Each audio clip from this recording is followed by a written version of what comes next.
Saúdo-vos com a santa paz de nosso Senhor e Salvador Jesus Cristo. Lição 1. E recebereis a virtude do Espírito Santo. Lemos em Atos dos Apóstolos, capítulo 1, versículo 8. Mas recebereis a virtude do Espírito Santo, que há de vir sobre vós, e ser-me-eis testemunhas, tanto em Jerusalém, como em toda a Judéia e Samaria, e até aos confins da terra. A virtude do Espírito Santo é a promessa que Deus fez ao crente fiel, cumprida no dia de Pentecostes. Aqui estudaremos neste trimestre o livro de Atos dos Apóstolos, em especial os milagres acontecidos na igreja primitiva. Este livro é singular para o crente e para a igreja, pois nele recebemos de Jesus suas últimas palavras, ainda aqui na terra, e o que devemos fazer até que ele volte, obedecendo e orientando, sendo obedecidas as instruções do Mestre, os discípulos aguardaram a promessa da vinda do Espírito Santo. E com o Pentecostes nasce a Igreja de Cristo. Sinais e maravilhas acompanharam o início da igreja, apesar das dificuldades e perseguição. Cremos que o Espírito que realizou grandes coisas por meio da igreja naquele tempo é o mesmo que está disponível para nos ajudar hoje. Estudemos, pois, este livro com apreço e fé, crendo que o Senhor deseja derramar seu poder em nosso meio, em nossa vida, em nosso coração. Ponto número 1, o livro de Atos dos Apóstolos.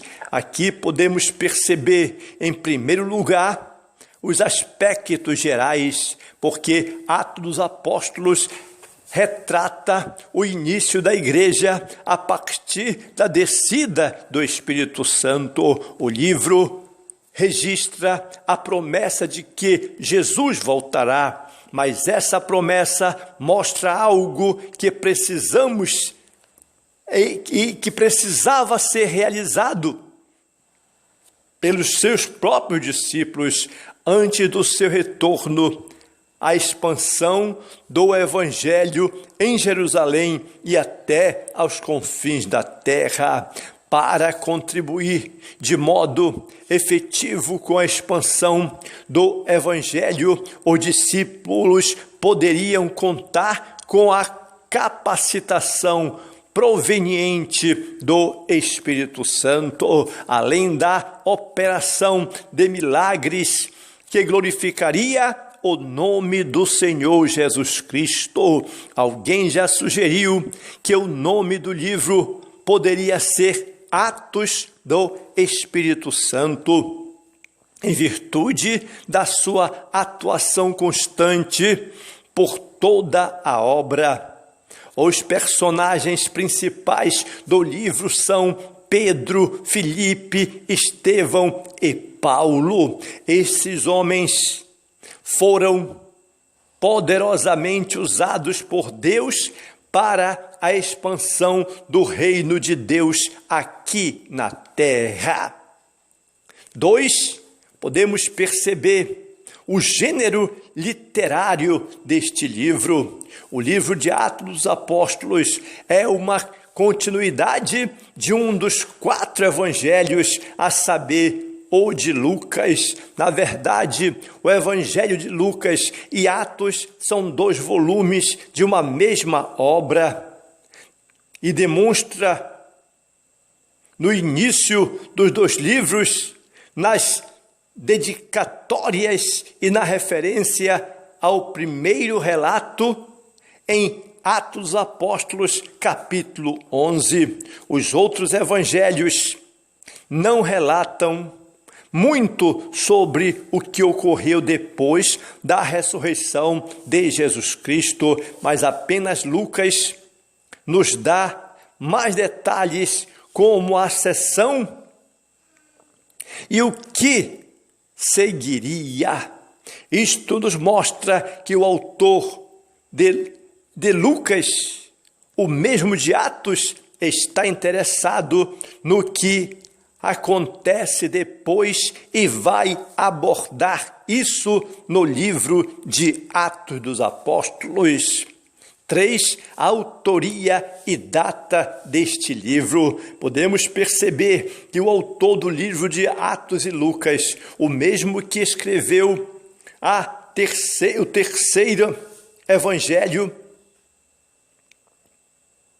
Lucas, o médico, que foi o médico amado, provavelmente de Antioquia, foi companheiro de viagem de Paulo, homem culto, escreveu o evangelho com mais detalhes a respeito da vida de Jesus em um grego versátil, com finezas gramaticais.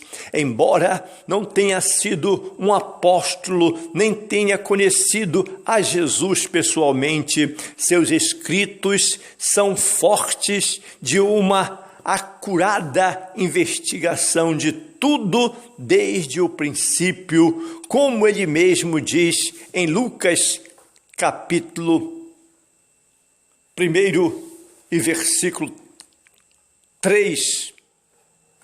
Aqui podemos ver que o livro foi escrito provavelmente entre os anos de 69 a 79 depois de Cristo, no Império Romano, na liderança do imperador Vespasiano.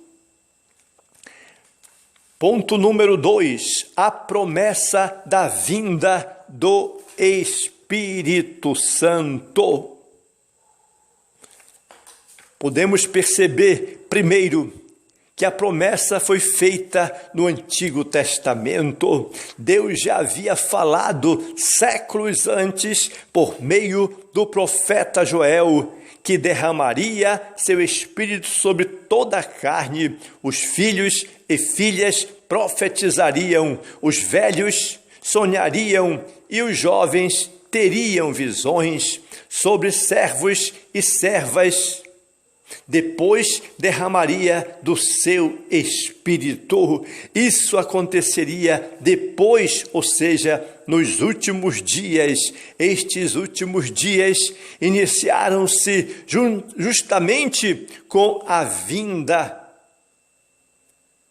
morte e ressurreição de Jesus Cristo. Então, vivemos esses últimos dias, independentemente de quão longe de fato eles estejam. O fato é que o profeta do Antigo Testamento alerta de que nos últimos dias haveria um derramamento do Espírito de Deus. Logo após o Pentecostes, Pedro confirma essa promessa quando, em seu discurso, explica ao povo que tudo que tinham visto e ouvido era apenas o cumprimento da promessa outorgada.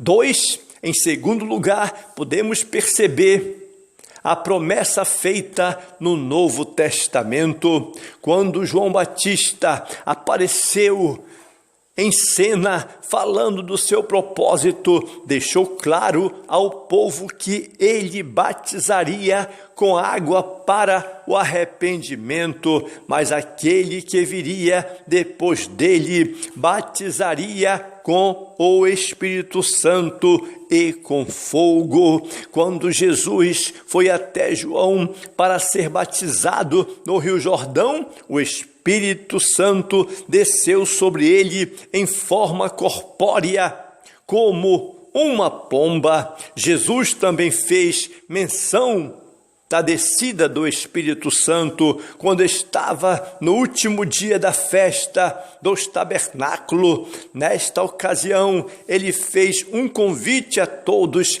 que tinham sede, pois quem nele crê, como diz a Escritura, rios de água viva correrão do seu ventre.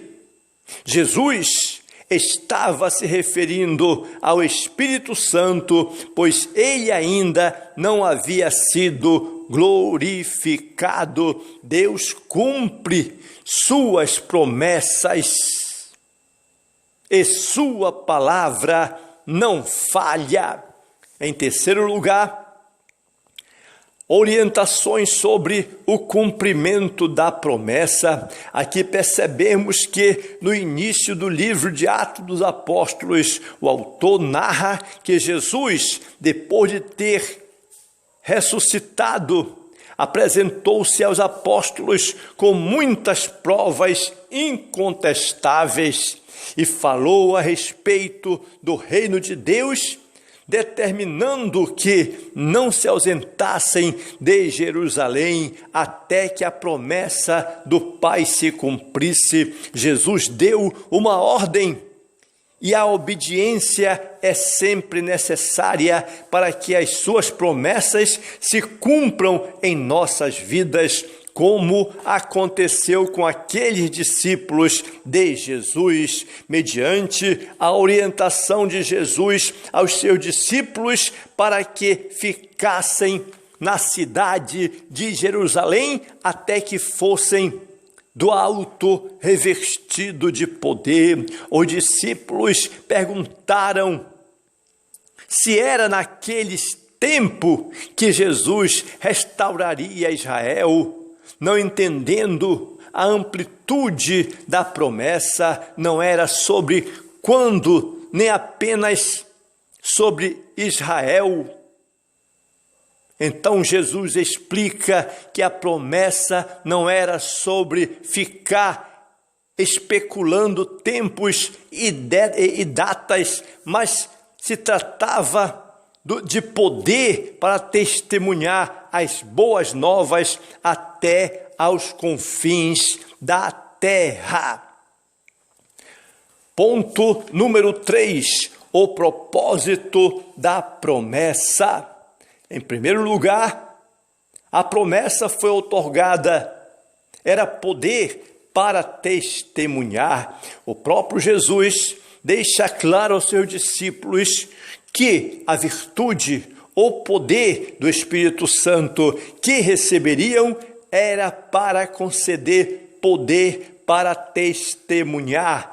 Sem poder não há testemunho eficaz. Não podemos confundir poder divino com barulho ou movimentação. Nem sempre cultos e pessoas barulhentas estão realmente cheias do Espírito Santo. Ser cheio do Espírito Santo é viver uma vida de santidade, cujas ações glorificam o nome de Jesus. Em um julgamento, a testemunha só fala quando solicitada. Então, compreendemos que devemos, sim, falar de Jesus Cristo sempre que tivermos a oportunidade. Uma vida de poder começa pelo testemunho mediante o comportamento, as ações. Tomemos como exemplo a mulher sunamita. Em relação a Eliseu, a mulher disse ao seu marido que aquele que sempre passava por eles era um santo homem de Deus. Em segundo lugar, para alcançar todos os povos, quando Jesus ordenou aos discípulos pregarem na Judéia, Samaria e até os confins da terra, ele estava mostrando como alcançar o mundo de forma simultânea e constante. Os crentes que foram dispersos pela perseguição que se dera no primeiro século, espalharam, mediante a pregação da palavra, o evangelho até os confins da terra. Hoje não é difícil, não é diferente. Deus deseja que sejamos cheios do Espírito Santo para transpormos as barreiras culturais e, independentemente de onde estivermos, alcançaremos pessoas para Cristo. Isso não é uma tarefa apenas dos missionários, mas de todos que fazem parte da Igreja de Cristo. 3. Perseverar em oração. Era preciso manter esse cuidado. Depois que receberam de Jesus a promessa do Espírito Santo, os discípulos voltaram para Jerusalém e foram diretamente para o cenáculo. Ali, juntamente com as mulheres, se reuniram para orar e buscar ao Senhor. É interessante notar que eles não ficaram ociosos enquanto esperavam a promessa. Eles entregaram a oração. Algumas pessoas erroneamente pensam: se Deus prometeu, Ele vai cumprir, não importa o que eu faça. Não é assim. A promessa os impulsionou a buscar mais ao Senhor e perseverar em oração. Essa deve ser a atitude de cada crente que já recebeu as muitas promessas registradas na Bíblia Sagrada. Uma vida de busca ao Senhor em oração deve ser o desejo do jovem que almeja que os planos de Deus se cumpram em sua própria vida. Portanto, a promessa do recebimento da virtude do Espírito Santo foi afirmada no Antigo Testamento e ratificada no Novo Testamento.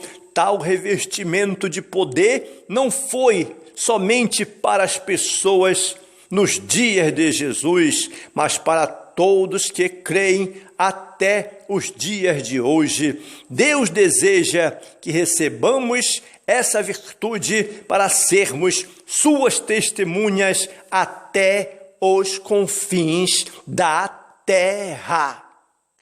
Jesus Cristo é o único Salvador do mundo. Inscreva-se no meu canal e você será ricamente abençoado em nome de Jesus. Eu sou o pastor Sócrates Penafor Fadu, ex-aluno da Faculdade Teológica das Assembleias de Deus em Pindamonhangaba, São Paulo. A paz do Senhor.